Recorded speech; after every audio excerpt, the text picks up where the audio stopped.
Terima kasih Tuhan. Terima kasih. Bagimu segala pujian, hormat, pengagungan. Pagi hari ini kami mau berikan hati kami sepenuhnya kepadamu Tuhan. Urapi kami Tuhan. Kami minta roh hikmat wahyu turun di antara kami, menyingkapkan kebenaran-Mu sehingga kami bisa berjalan sesuai dengan apa yang Kau mau, seritme, seirama, sejalan dengan apa yang Kau kehendaki. Urapi kami semuanya dalam ruangan ini tanpa terkecuali Tuhan.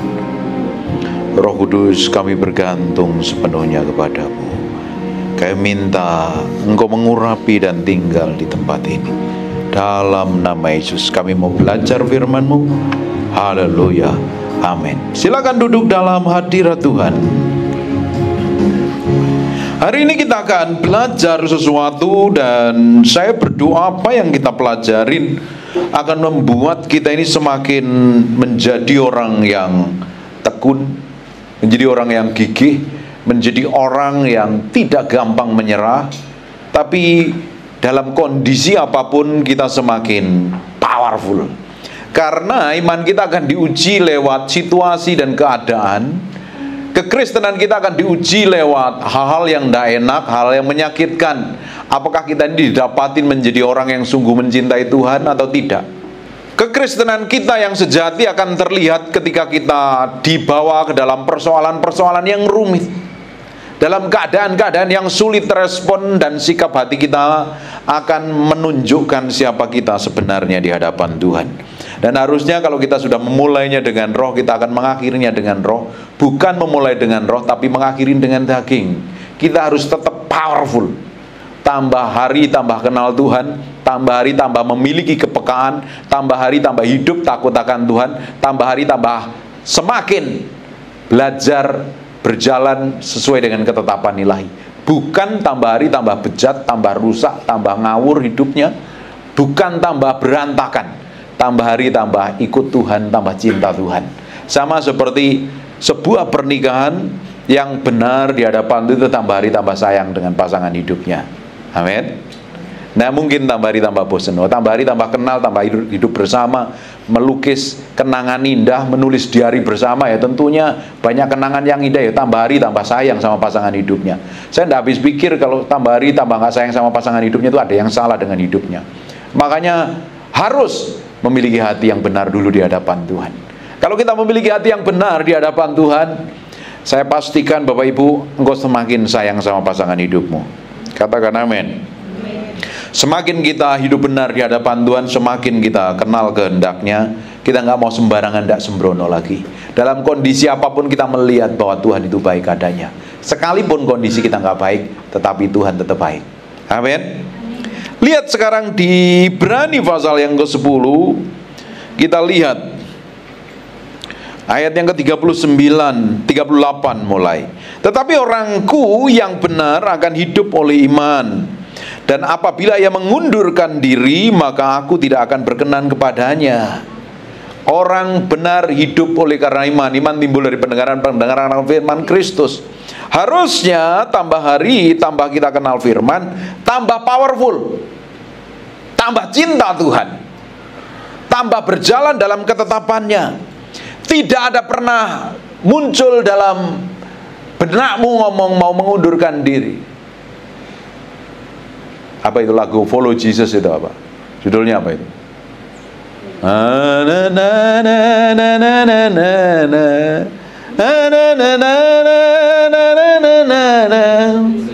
Mengikut Yesus keputusanku. Coba nyanyi. Mengikut Yesus keputusanku. Mengikut Yesus keputusanku. Ku tak ingkar. Bahasa Inggrisnya apa?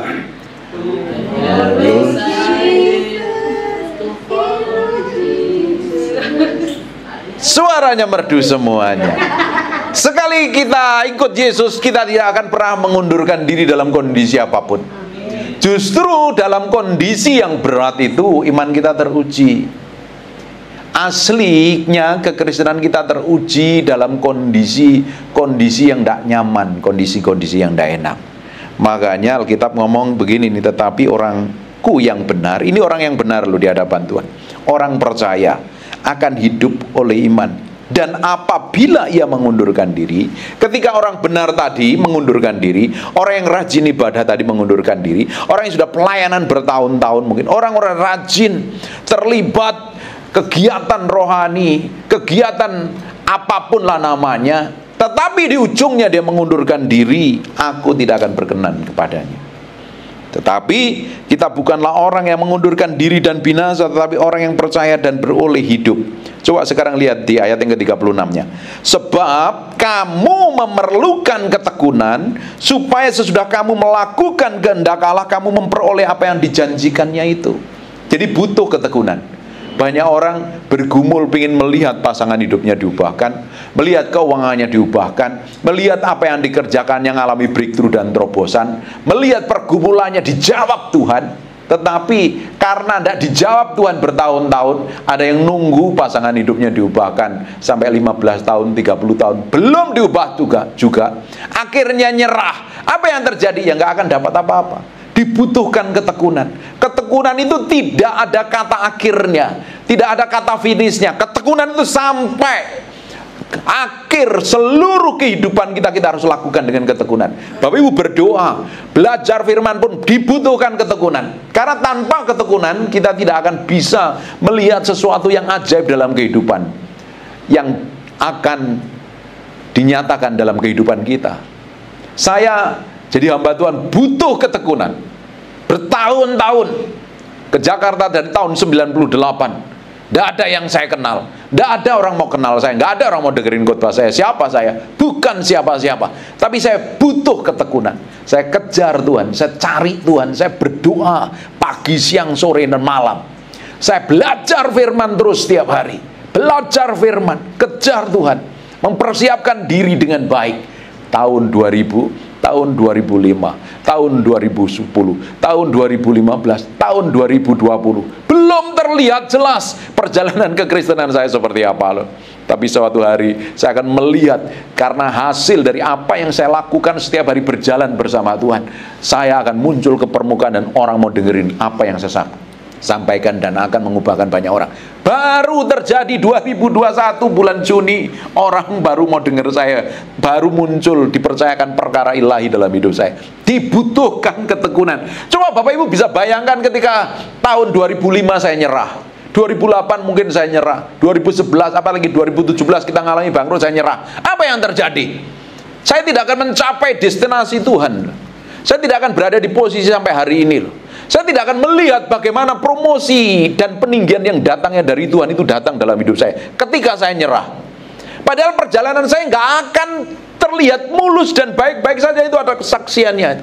Istri saya yang melihat perjalanan hidup kami itu, kelihatannya baik-baik saja, tapi sebenarnya kita sedang berjalan dalam jalan yang terjal, di pinggir jurang bahkan, jalan licin, berbatu malahan. Ngeri sekali. Kelihatannya baik-baik saja, tapi ternyata Tuhan izinkan perjalanan seperti untuk menguji hati kami loh. Bapak bisa bayangkan ketika kami nggak tahu apa yang harus diperbuat, saya pun juga nggak tahu apa yang harus diperbuat. Istri saya sering ngomong begini, lihat tuh temanmu, dia ada pelayanan ke luar negeri, dia udah bikin gereja di pelayanan kemana-mana. Seringkali dia ngomong waktu kita lagi nyantai ngomong seperti itu. Terus saya ngomong jawabnya begini, setiap orang punya panggilan masing-masing yang berbeda.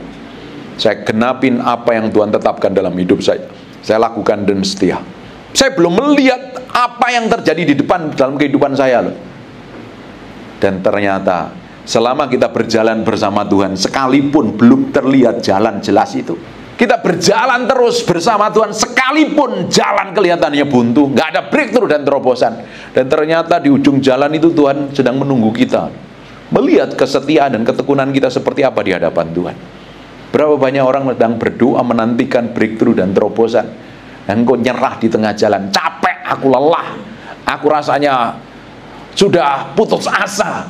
Udah doa, udah jempalitan, udah golong-golong, udah tengkurap, udah telentang, belum terjadi breakthrough dan terobosan. Udah doa, udah puasa, sampai urus semuanya, tapi belum terjadi breakthrough dan terobosan. Kamu nyerah, kamu nggak akan melihat sesuatu yang ilahi dalam hidupmu. Justru kita butuh ketekunan supaya kita bisa tetap berjalan dalam kehendak Allah sampai kita memperoleh apa yang Tuhan janjikan itu. Amin. Dibutuhkan proses. Bangsa Israel pun menuju tanah perjanjian butuh proses, dan diizinkan perjalanan yang tidak enak lewat padang gurun untuk menguji hatinya kok. Kita semuanya sedang berjalan menuju disempurnakan menjadi serupa segambar dengan Tuhan lewat proses, lewat keadaan yang kita alami yang seringkali kok begini ya, kok begini kok Tuhan, kok begini kok rasanya, kok Tuhan belum jawab ya. Menurut saya udah benar, saya udah berdoa, saya udah melakukan ini dan itu kok belum Tuhan jawab, kenapa ya? Kita sering bertanya sama Tuhan seperti itu. Kamu bertanya terus sama Tuhan, kamu mempertanyakan apa yang Tuhan sedang kerjakan dalam hidupmu, engkau tidak akan melihat breakthrough dan terobosan dalam hidupmu. Kalau di titik seperti itu Bapak Ibu nyerah, engkau tidak akan melihat apa yang Tuhan sedang kerjakan dalam hidupmu. Sebab sedikit, bahkan sangat sedikit waktu lagi, dan ia akan datang, sudah akan ada tanpa menangguhkan kedatangannya. Tetapi orangku yang benar akan hidup oleh iman, dan apabila ia mengundurkan diri maka aku tidak berkenan kepadanya. Dibutuhkan ketekunan. Bahkan kita mesti belajar dengan para petani yang dia tekun. Ketika dia menabur benih, dia tidak pernah tahu kapan dia harus menuainya. Jamnya kapan, tanggalnya kapan, bulannya kapan, dia tidak pernah tahu. Hasilnya seperti apapun, dia tidak pernah tahu. Nanti ada badai, nanti ada banjir, ada longsor, dimakan hama, dimakan tikus, wereng, dan lain sebagainya. Dia tidak pernah tahu. Tapi yang dilakukan seorang petani, dia rajin menabur, dia menyiangin, dia ngurus, merawatnya dengan baik. Dan suatu hari, kalau dia lakukan dengan baik, dia akan pasti menuai. Bagian kita jalan sama Tuhan itu seperti itu. Belajar sama petani. Coba sekarang kita lihat di Lukas pasal 8 ayat yang ke-15. Yang jatuh di tanah yang baik itu ialah orang. Ini berbicara tentang perumpamaan penabur benih ya. Yang setelah mendengar firman itu menyimpannya dalam hatinya dan mengeluarkannya buah di dalam ketekunan. Bapak Ibu, kenapa mesti belajar firman? Bapak Ibu, kenapa mesti dengar pengajaran? Bapak Ibu, kenapa mesti merenungkan firman itu siang dan malam? Kenapa harus merenungkan ya? Supaya ketika Bapak Ibu ngalami pencobaan, ngalami masa-masa sulit, firman tadi itu berbicara di dalam hatimu, muncul. Ketika engkau ngalami tekanan, kamu tahu bagaimana pakai ayat itu, pakai pasal itu untuk digunakan dalam situasi, dalam kondisimu yang tidak enak.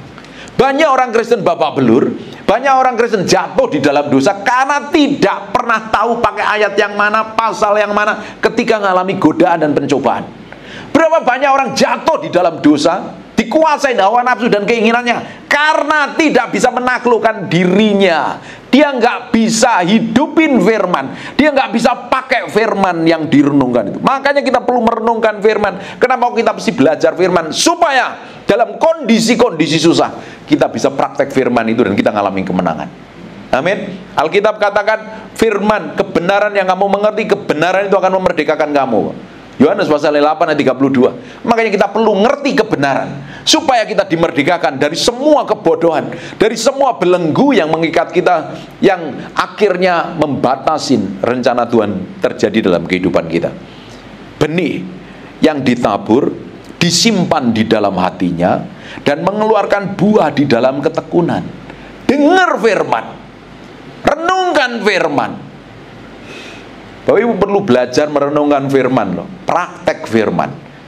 Apa yang saya khotbahkan ini, saya tanpa menyebut pasal dan ayat, saya ngomong kebenaran firman Tuhan. Bapak Ibu, ketika engkau mendengar firman dan kamu renungkan di dalam hatimu, apa yang terjadi? Itu seperti sebuah benih, suatu hari benih itu akan bertumbuh, jalan terus sama Tuhan. Tapi Bapak Ibu kalau dengar semua berita yang bukan dari firman Tuhan, sebab telingamu dan matamu adalah pintu gerbang, kamu mau terima masukan apa dalam hidupmu, itu akan tergantung bagaimana keputusanmu. Kalau kamu dengar firman, kamu simpen di dalam hatimu, lakukan step by step, sekalipun kamu nggak ngerti, suatu hari firman itu akan bertumbuh. Bapak Ibu, hari ini berdoa, berjalan bersama Tuhan, berdoa terus, cari Tuhan terus, kejar Tuhan terus. Engkau nggak tahu apa yang akan terjadi di depan, tapi suatu hari kau akan melihat pertolongan ilahi, keajaiban Tuhan. Bedanya orang yang rajin berdoa, orang yang membangun keintiman dengan Tuhan, dan orang yang nggak pernah berdoa, dan itu kelihatan di awalnya sama loh. Kelihatannya tidak ada perbedaan, tapi di ujungnya akan terjadi perbedaan yang powerful. Orang yang hidup sesuai dengan firman dan orang yang hidup ngawur itu berbeda. Memang awalnya nggak ada perbedaan. Bapak Ibu setiap hari berdoa 2 jam, 3 jam di kamar doamu. Kamu keluar kamar, kamu nggak akan jauh berbeda dengan orang-orang yang nggak pernah berdoa. Tapi ketika engkau hadapin masalah, ketika engkau melayani, ketika engkau berdoa untuk orang sakit, ketika engkau hadapi tantangan, beda hasilnya. Kenapa? Kamu sudah terbiasa berendam di dalam hadirat Tuhan. Kamu sudah terbiasa menghidupin firman Tuhan. Hari ini Bapak Ibu dengar firman, merenungkannya, disimpan di dalam hatimu. Sama kamu keluar dari ibadah ini, ketemu di jalanan orang yang tidak akan ngerti firman, kelihatannya sama, nggak ada bedanya. Tapi nanti di ujungnya karaktermu akan membedakan. Kamu ngerti kebenaran, kamu tahu bagaimana harus bersikap dan bertindak sesuai dengan firman Tuhan. Batasannya adalah firman Tuhan. Tetapi orang yang tidak ngerti firman Tuhan, dia batasannya dalam nalurinya sendiri. Apa yang dianggap benar dilakukan, beda hasilnya. Makanya kalau hari ini Bapak Ibu belajar firman, mendengarkan firman, merenungkan firman, kok belum terjadi apa-apa? Jalan terus sama Tuhan. Saya kadang berdoa, hampir tiap hari berdoa, duduk diam di kaki Tuhan, ya kelihatannya nggak ada hasilnya. Kok sama saja? Saya lakukan itu dengan tekun, tapi ketika saya pelayanan, ketika saya berdoa, ketika saya menyembah, ketika saya khotbah, beda. Ada hasil dan dampaknya.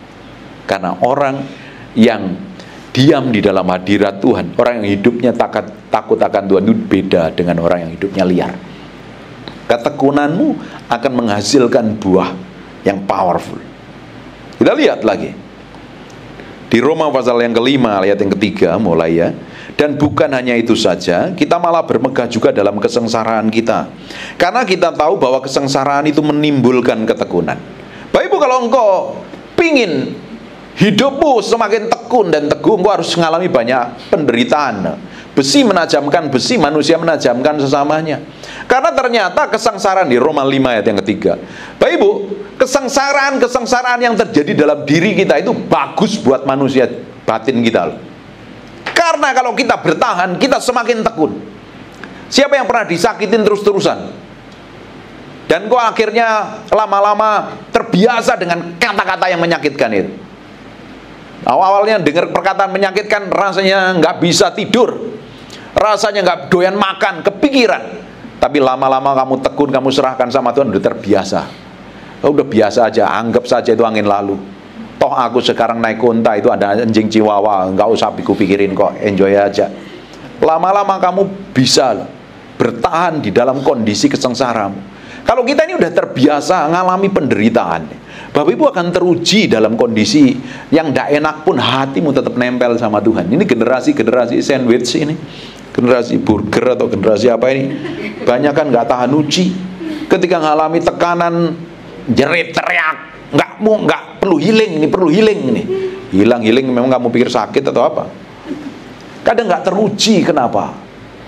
Karena tidak memiliki ketekunan. Ketekunan itu menghasilkan kesabaran. Ketekunan akan membuat engkau tahan uji, tambah powerful. Dalam kondisi apapun engkau teguh gigih loh. Ketekunanmu berjalan bersama Tuhan suatu hari akan menghasilkan sesuatu yang ilahi. Perhatikan ya.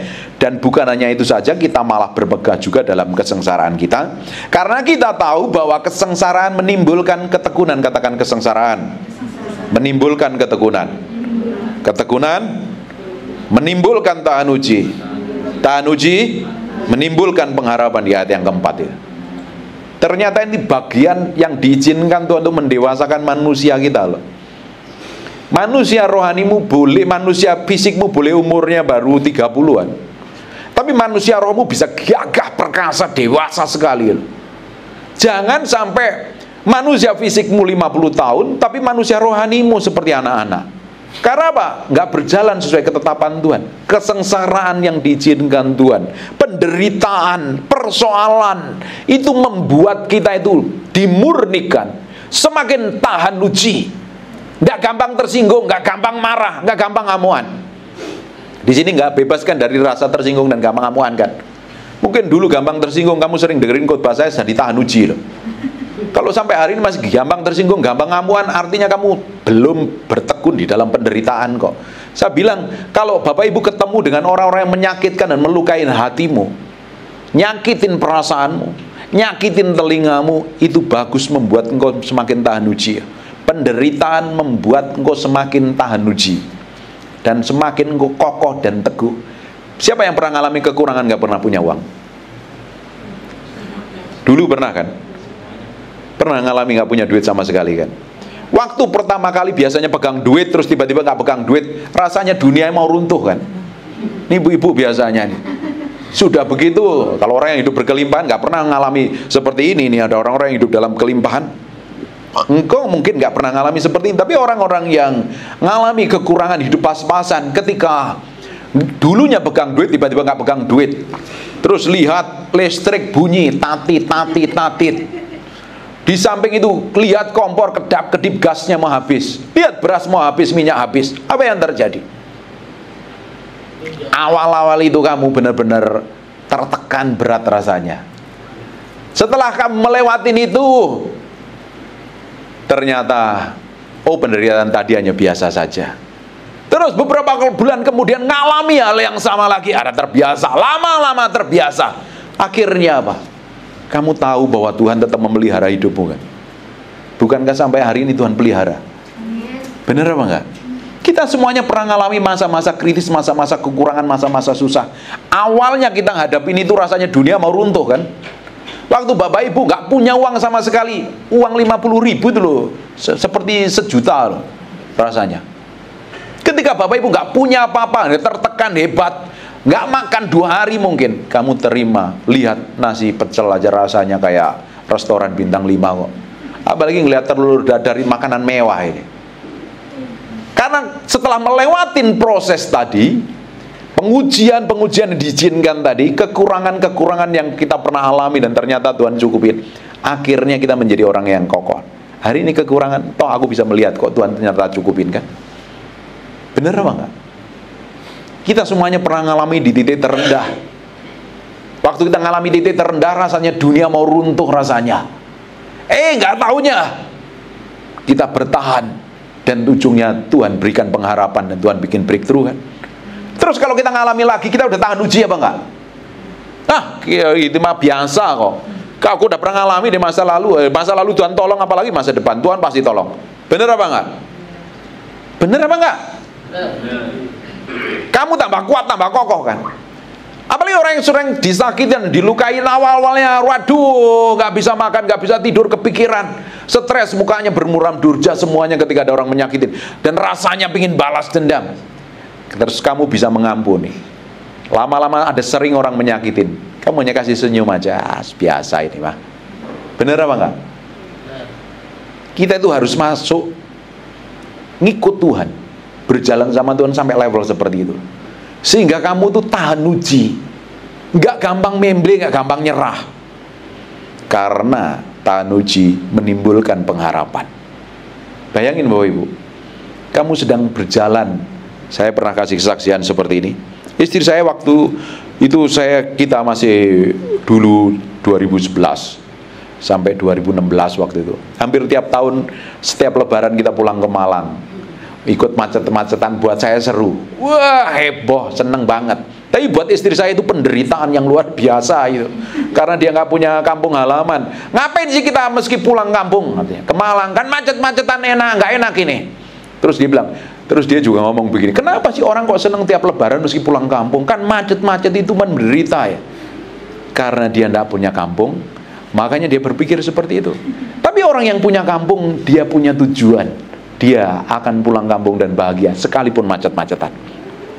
Bapak Ibu bisa bayangkan, ketika di jalan macet, baliklah. Bisa pulang kampung nggak? Nyerah di tengah jalan. Saya orang yang paling anti ketika keluar rumah balik ke rumah loh. Kondisi macet apapun, jalan. Saya tipe orang yang seperti itu. Dan waktu itu kita pernah terjebak sampai 2 hari atau 3 hari waktu itu ya di Cikampek. Belum ada tol waktu itu. Kita tidur di jalanan. Jalan terus, semangat pulang. Karena apa? Ada tujuan akhirnya apa? Pulang kampung. Pulang kampung.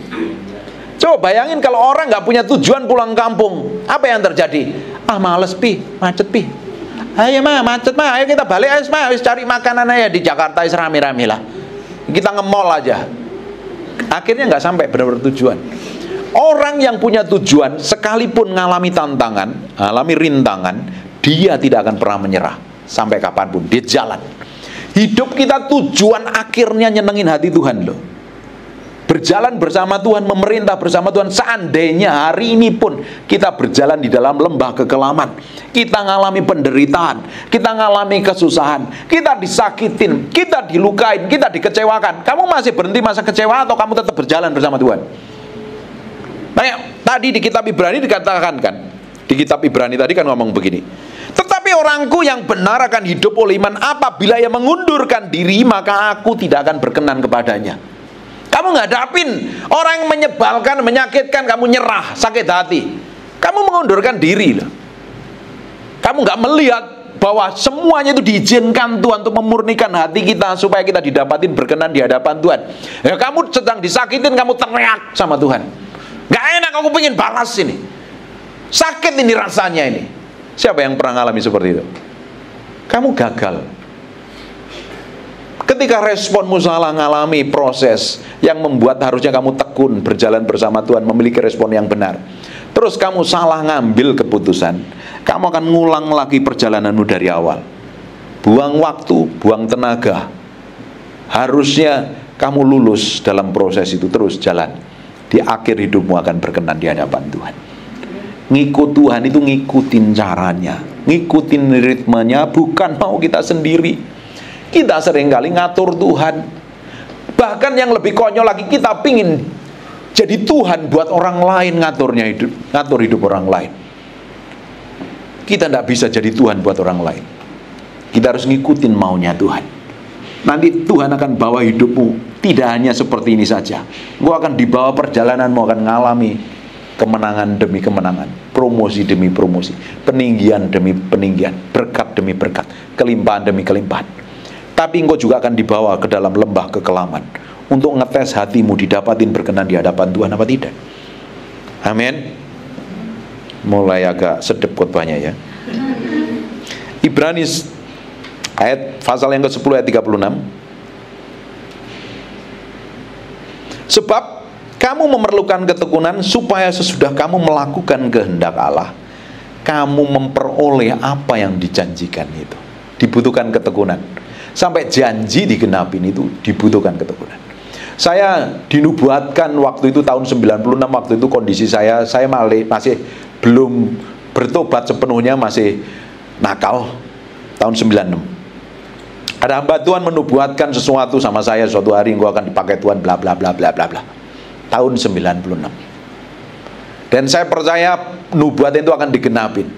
Dari nubuatan tahun 96 sampai digenapin dibutuhkan waktu yang lama, karena seringkali respon saya yang salah loh. Digenapinya tahun 2021 bulan Juni loh. Butuh waktu yang lama. Kenapa kok sampai lama?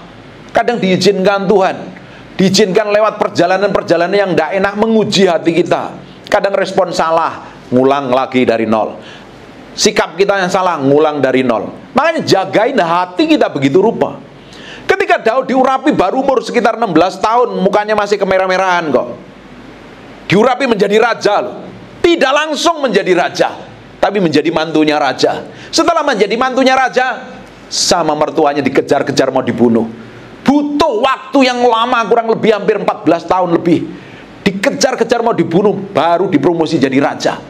Butuh proses penggenapan itu. Butuh ketekunan apa enggak? Butuh kesabaran apa enggak? Butuh kesetiaan apa enggak? Sampai Bapak Ibu jalan terus sama Tuhan, menyerahkan hatimu sama Tuhan, engkau akan melihat perjalanan hidup mengalami breakthrough dan terobosan. Bapak ini, Pak Amun ini setia dengan apa yang Tuhan percayakan kepada dia. Jadi desain interior, setia terus lakukan itu, setia lakukan itu, setia lakukan itu. Dan ujungnya pasti akan jadi orang yang profesional dan dipercayakan. koneksi, divine koneksi, dan dipercayakan proyek-proyek yang besar. Coba Bapak ideal kalau dia nggak setia, mungkin setahun kok nggak ada orderan, aku jadi tukang gojek. Setahun kemudian jadi tukang gorengan. Dia tidak akan menjadi orang yang profesional di bidangnya. Benar apa enggak?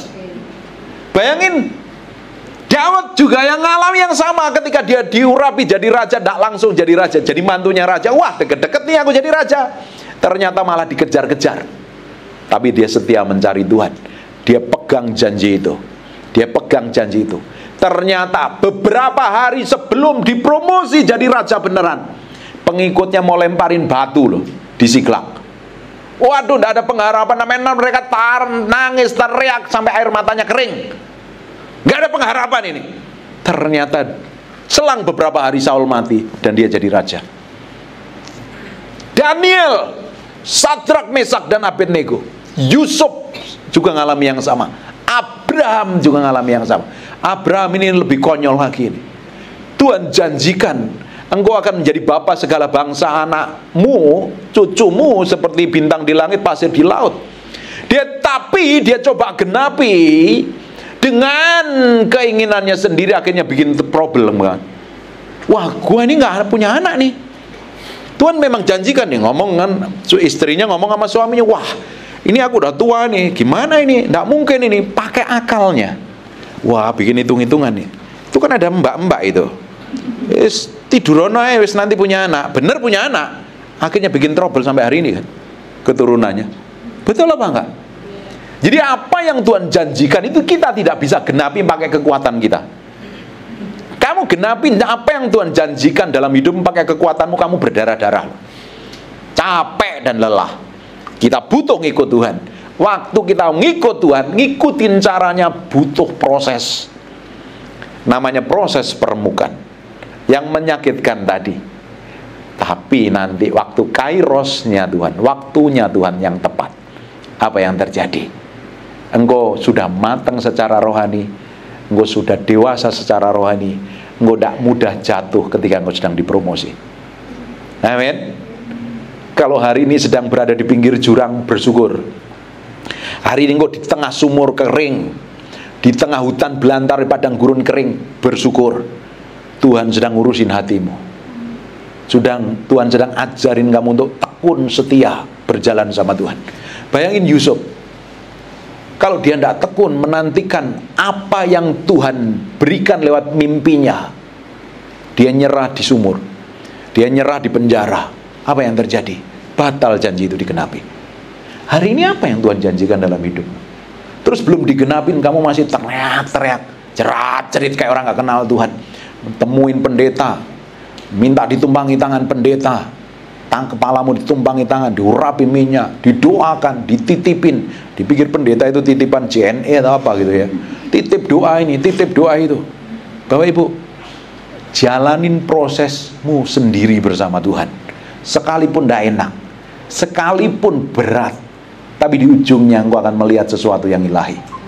Tuhan sedang urusin hatimu kok. Ngapain meski pusing?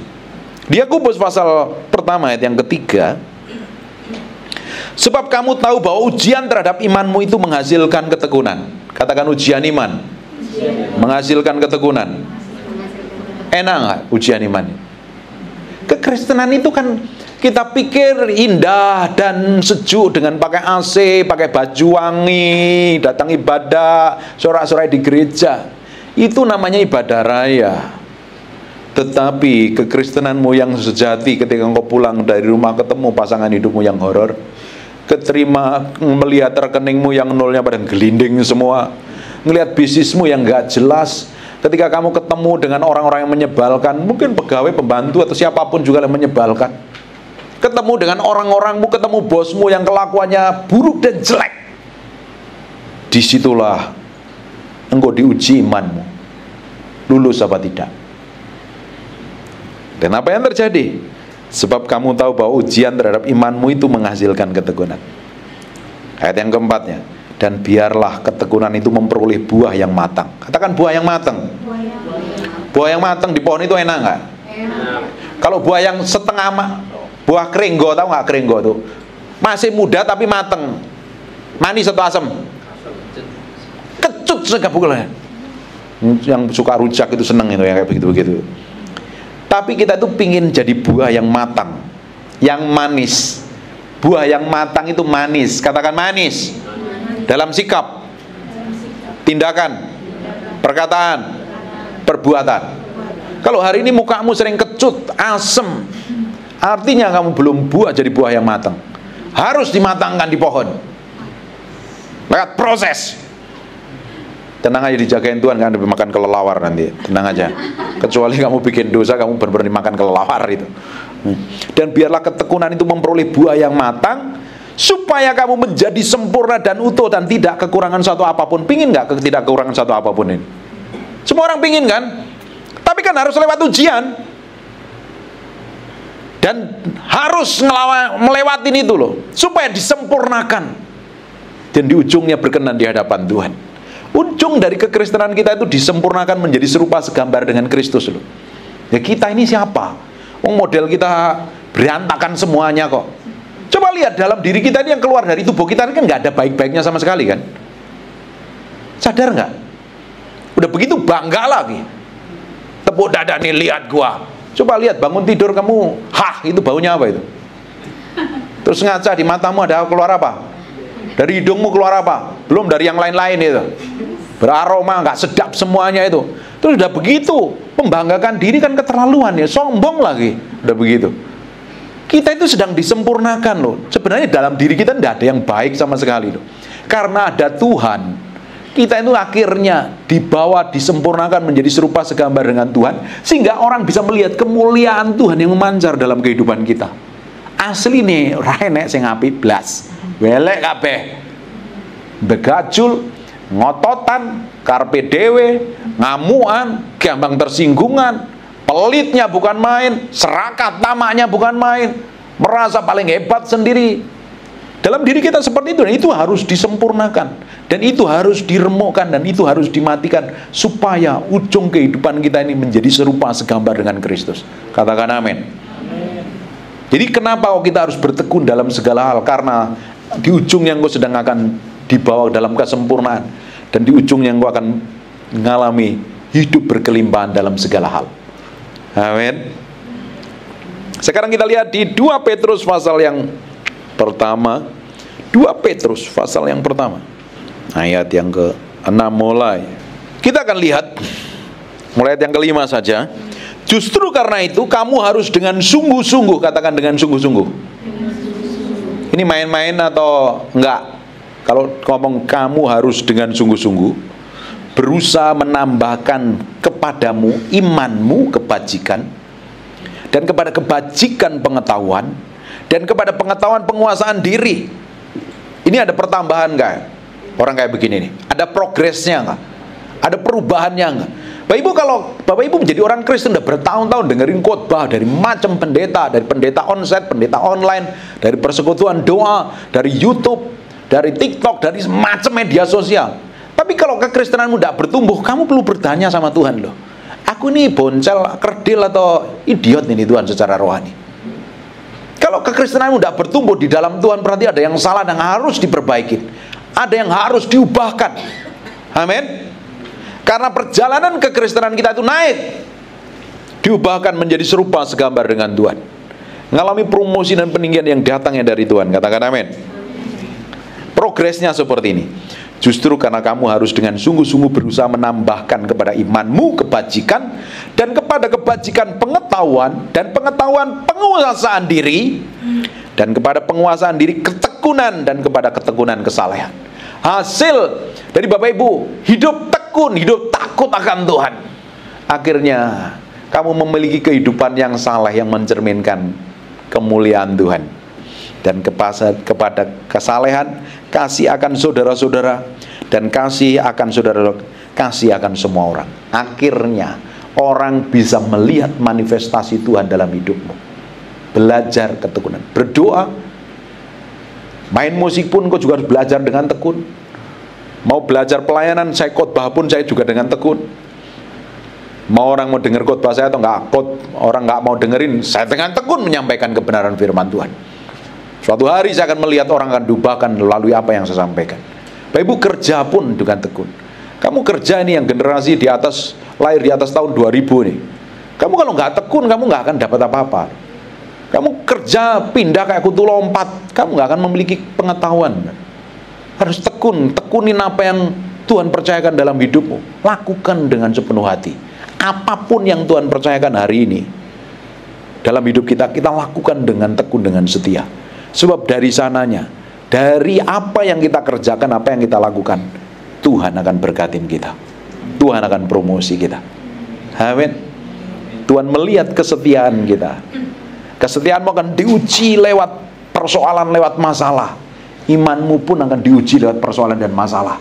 Benar-benar didapati menjadi orang Kristen yang tahan uji apa enggak? Didapati menjadi orang Kristen yang powerful apa tidak? Atau malah membeli. Amin. Jadi sekarang kalau ngadepin segala sesuatu yang tidak enak, Bapak Ibu mesti ngapain? Katakan, saya harus tenang, saya harus rileks, saya melihat tujuan akhirnya bahwa Tuhan sedang buat sesuatu. Amin. Stop komplain, stop memiliki respon yang salah, stop menggerutu, stop ngomel, senyum. Nanti Bapak Ibu akan diprosesnya lewat orang di sekitarmu. Responmu ngapain? Coba lihat orang di sekitarmu nih. Kasih senyum dulu, kanan kiri. Terima kasih ya, bilang gitu. Jangan. Kalau kamu gagal itu, kamu ngulang ya. Kenapa kok Tuhan seringkali itu nggak buru-buru berkatin kita, nggak buru-buru pulihkan kita, nggak buru-buru promosi kita? Kadang Tuhan lihat kita belum bisa dipercaya. Ketika kita ngadapin sesuatu, kita gagal. Ketika kita gagal, kita ngulang lagi dari awal. Gagal lagi, ngulang dari awal. Gagal lagi, ngulang dari awal. Harusnya kita akan terima jatah kan. Makanya respon kita harus benar di hadapan Tuhan. Kalau ngadapin hal yang gak enak, seringkali kita langsung seperti singa kehilangan anak. Mengaum. Seperti kucing yang rebutan ikan itu, sambil gini-gini nih. Agak nyengir-nyengir, taringnya kelihatan itu. Sekarang relax, enjoy. Bapak Ibu ketika ngadapin hal yang tidak enak, kamu senyum, enjoy saja. Aku tahu ini, aku harus belajar ketekunan nih. Di balik persoalan masalah, kadang kita nggak tahu apa yang akan terjadi di depan. Memang kita nggak pernah tahu. Tapi kita harus melihat di balik itu Tuhan sedang ajarin kita untuk bergantung sepenuhnya sama Tuhan. Karena di depan Tuhan sedang siapkan sesuatu yang baik lewat proses dan lewat respon yang benar. Responmu salah, kamu ngulangi dari awal. Butuh waktu, butuh pengorbanan lagi. Responmu yang benar, kamu akan cepat lulus ngalami proses. Bapak Ibu kan pernah sekolah semua, anak-anakmu, anak-anak ini yang pernah sekolah semuanya kan. Kalau nggak lulus ujian mesti ngapain? Ngulang kan? Tinggal kelas lagi. Biaya duit banyak, buang waktu banyak ya kan.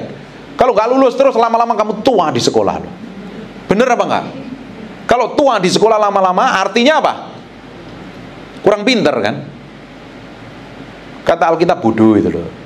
Bodoh lah, kurang hikmat istilahnya. Dan kamu mesti ngulang dari awal lah kan.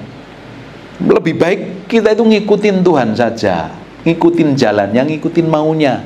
Jangan ngotot mau kita sendiri. Kalau kita sering kali ngotot mau kita sendiri, kita sering kali ngulang. Apalagi dibumbuin dengan protes sama Tuhan, ngeluh sama Tuhan, nyalain orang lain. Prosesmu semakin lama. Apalagi nyerah di tengah jalan. Jalan terus sama Tuhan, engkau akan melihat breakthrough dan terobosan. Engkau akan melihat perkara ajaib dalam hidupmu.